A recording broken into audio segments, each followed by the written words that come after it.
ईमानदारी का फल। बहुत समय पहले की बात है। प्रतापगढ़ के राजा को कोई संतान नहीं थी। राजा ने फैसला किया कि वह अपने राज्य के किसी बच्चे को ही अपना उत्तराधिकारी चुनेगा। इसी इरादे से एक दिन सभी बच्चों को बुलाया गया। राजा ने घोषणा की कि वह वहाँ मौजूद बच्चों में से एक किसी को अपना उत्तराधिकारी चुनेगा।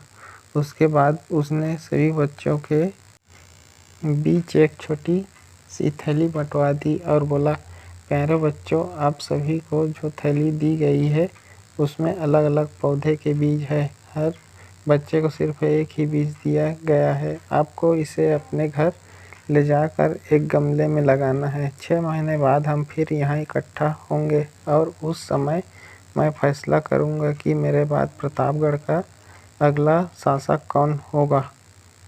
उन्हीं लड़कों में ध्रुव नाम का भी एक लड़का था। बाकी बच्चों की तरह वह भी बीज लेकर खुशी खुशी अपने घर वापस पहुंच गया। माँ की मदद से उसने एक गमला चुना और उसमें और अच्छे से उसकी देखभाल करता।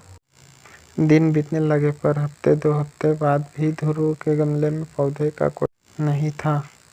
वहीं अब आसपास के कुछ बच्चों के गमलों में उपज दिखने लगी थी। ध्रुव ने सोचा कि हो सकता है उसका बीज कुछ अलग हो और कुछ दिनों बाद उसमें से कुछ निकले। और ऐसा सोचकर वह पूरी लगन से गमले की देखभाल करता रहा। पर 3 महीने बीत जाने पर भी उसका गमला खाली था। वहीं दूसरी ओर बाकी बच्चों के गमलों में अच्छे खासे पौधे उग गए थे। कुछ में तो फूल फल भी दिखाई देने लगे थे। ध्रुव का खाली गमला देख सभी उसका मजाक बनाते और उस पर हंसते। यहाँ तक कि कुछ बड़े बुजुर्ग भी उसे बेकार में मेहनत करने से मना करते। पर बावजूद इसके ध्रुव ने हार नहीं मानी और लगातार गमले की देखभाल करता रहा।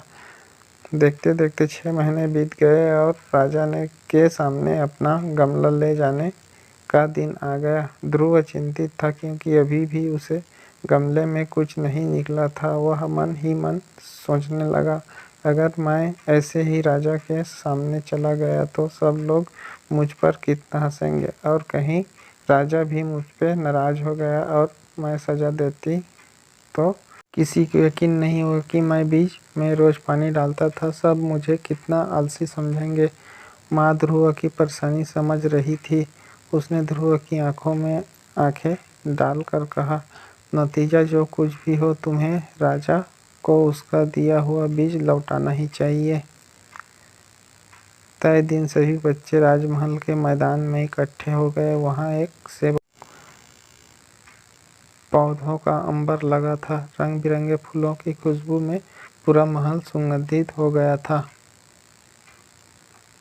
ध्रुव का खाली गमला देख बाकी बच्चे उसका मजाक उड़ा रहे थे कि तभी राजा के आने की घोषणा हुई। सभी बच्चे शांति से अपनी जगह खड़े हो गए। सबके अंदर बस एक ही प्रश्न चल रहा था कि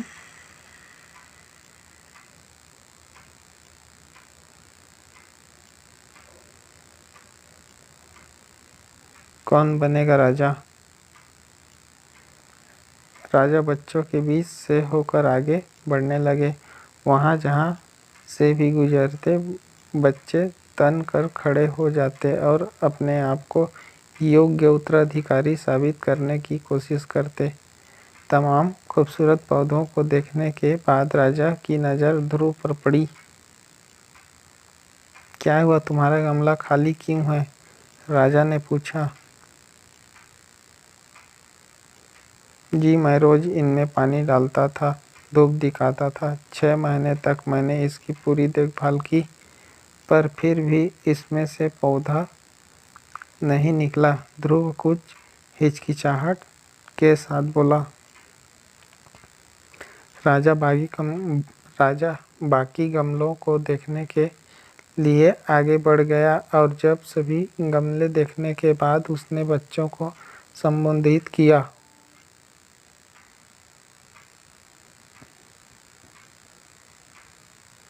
आप लोगों ने खुद को साबित करने के लिए कड़ी कड़ी मेहनत की। ज़्यादातर लोग किसी भी कीमत पर राजा बनना चाहते हैं, लड़का है जो यहाँ खाली हाथ ही चला आया। ध्रुव, तुम यहाँ मेरे पास आओ। सबके सामने इस तरह बुलाया जाना ध्रुव को कुछ अजीब लगा। वह धीरे धीरे आगे बढ़ने लगा। जैसे ही राजा ने उसका गमला उठाकर बाकी बच्चों को दिखाया, सभी हंसने लगे।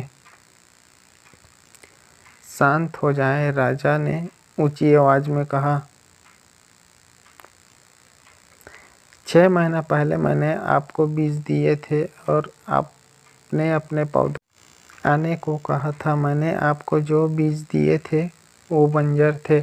आप चाहे उसकी जितनी भी देखभाल करते, उसमें से कुछ नहीं निकलता। लेकिन अफसोस है कि आप सबके बीच में बस एक ध्रुव ही है जो खाली हाथ यहाँ उपस्थित हुआ है।